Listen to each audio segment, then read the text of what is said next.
Hello friends, I'm Kanchan from Akulmet Technologies and you are welcome to the show, The Great Kings of India.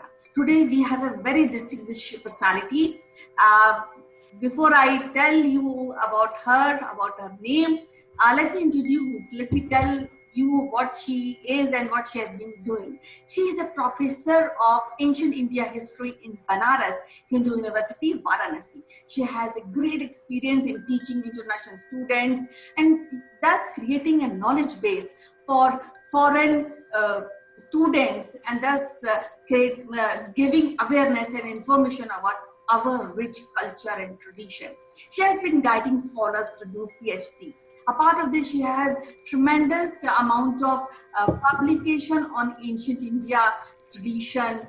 So before I don't want to waste any moment, I would like to introduce you all to the Professor Binda Paranjpe. Welcome to the show, Bindi. How are you?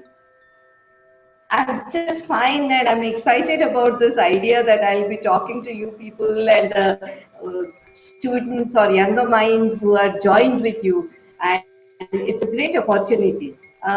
Thank you very much.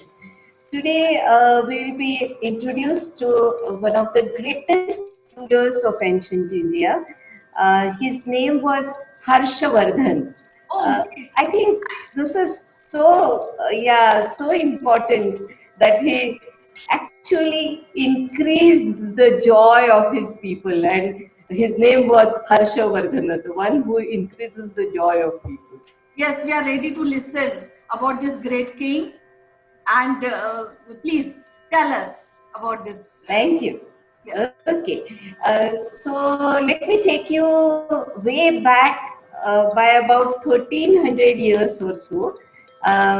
This ruler was ruling from Thaneshwar, Kanauj, that is today's Farrukhabad district of Uttar Pradesh, and he was one of the most revered, most liked king of ancient India. He ruled in first half of the 7th century AD. That's how I said that let me take you back to 1300 years of Indian history. We have lot of good sources to know about him. One, the famous book Harshacharitam, written by Banabhatta. Banabhatta was his court poet, and an entire account of this king's early life, written in fabulous Sanskrit, that is available for our study. We are lucky because in ancient India, very few rulers we get information, such a contemporary information, somebody who lived with that person and wrote about him. And another, which I think is more important, because a court poet obviously will write so many good things about a king, the one who patronizes him, the one who appreciates his literary acumen. But one foreigner who visited during the time of Harshavardhan, he was a Chinese pilgrim. We Indians pronounce him in different ways, Xuan Shuang or Yuan Shuang or Yuan Shuang. But generally, we know that around 7th century, this was the Chinese pilgrim who visited India. And today, when we Indians are a bit nervous about our relation with China, Indo-China relations are a little strained today, but certainly India stands for peace. And in this peace building process, India's contact with China way back in 7th century AD, and an emperor of ancient time welcoming a Buddhist scholar to his court, giving him lot of honor, and that pilgrim goes back to China and writes about China and writes about this king. And that's how a very strengthened relationship between India and China that gets built. Because after that, Harshavardhana sends envoys to China, Chinese send embassies to Harshavardhana's court, and this contact is made more or less permanent after that. So this is very important that we know about Harshavardhan. This Yuan Sun, when he came to India, his main intention was to learn Buddhism from the land of Buddha. Harshavardhana, to begin with, was not a Buddhist. He was a Shaivite. He followed Shaivism. But the beauty of the polity of this time in India is that may the ruler be follower of a particular faith, they used to be absolutely respectful and open to the other faiths. And that's how Harshavardhana was so happy to welcome a Chinese Buddhist pilgrim to his court. Now, this is something in the present disturbed times we can take as a wonderful inspiration coming from ancient India. It does not disturb a person having a particular faith, but respecting the other faith. So, Harshavardhan and Yuan Sing's close association is very important for us. What happened during that time? Harshavardhana convened a big, attended by thousands of people, many important rulers of the times, and many Buddhist and other scholars in his capital city, Kannauj. And Yuan Sung was given the position of the main lead acharya, the main lead teacher in this conference. Now that is so important. This was to build bridges between various faiths and come to terms of acceptance of each other's principles. And this is what very importantly both these great personalities did. Harshavardhana from the Indian side and Yuan Sun from the Chinese side. Another thing is that Harshavardhana also generously donated to the Buddhist establishment at Nalanda.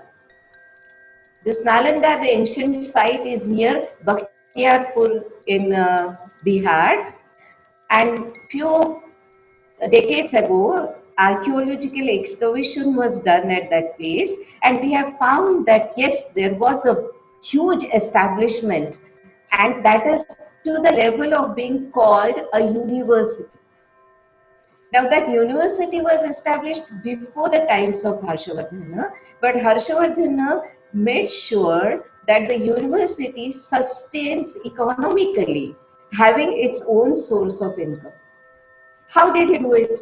He donated revenues of 100 villages to this center of learning. Now, just try to understand that the times were not so peaceful always.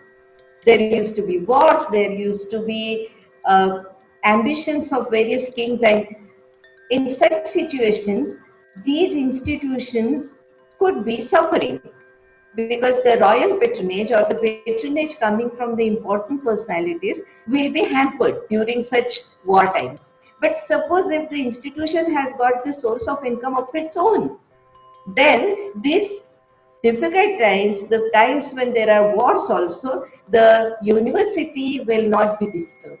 So this is one of the biggest contributions that you can see of this king to the learning. And Yuan Sun. Yes, I think he is also very literate, and I think he has written author of 3 Sanskrit books also, which later on. Yes, of course.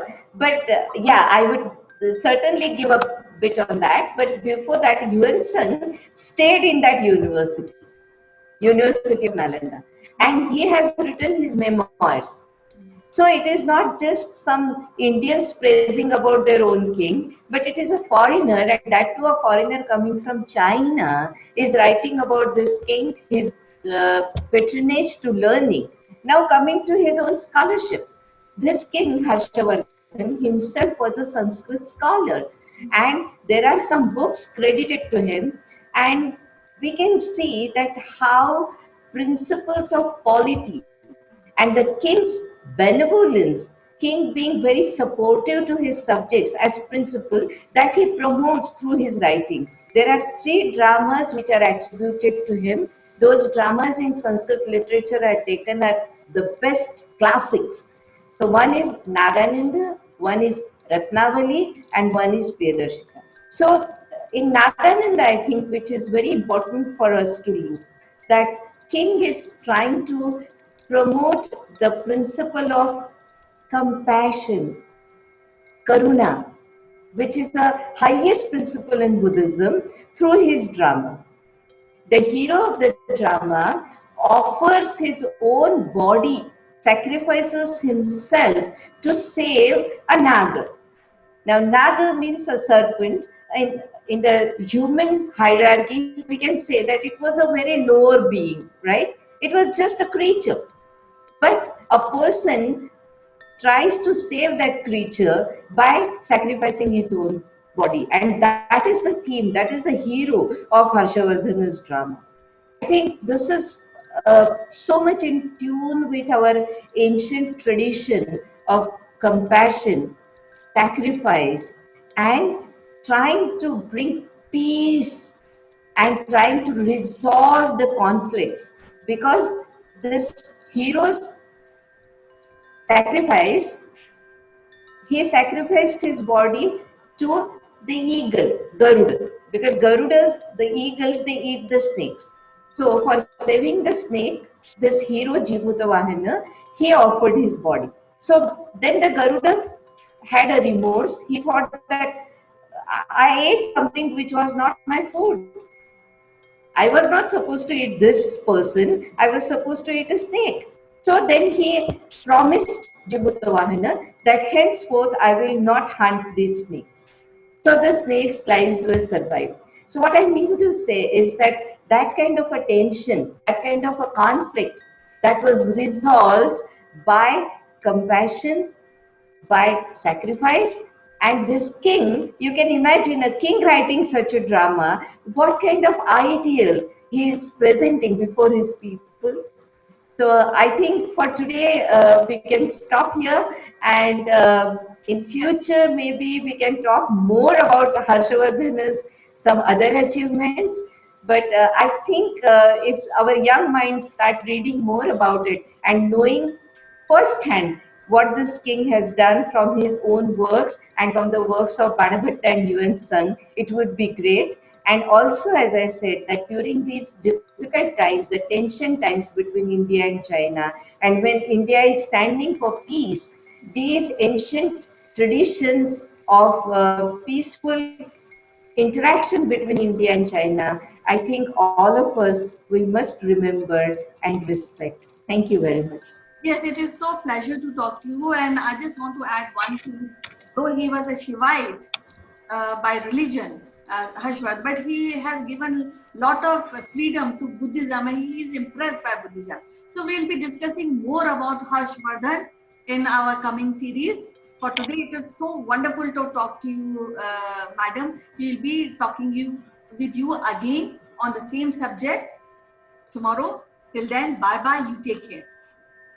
Namaste. Thank you.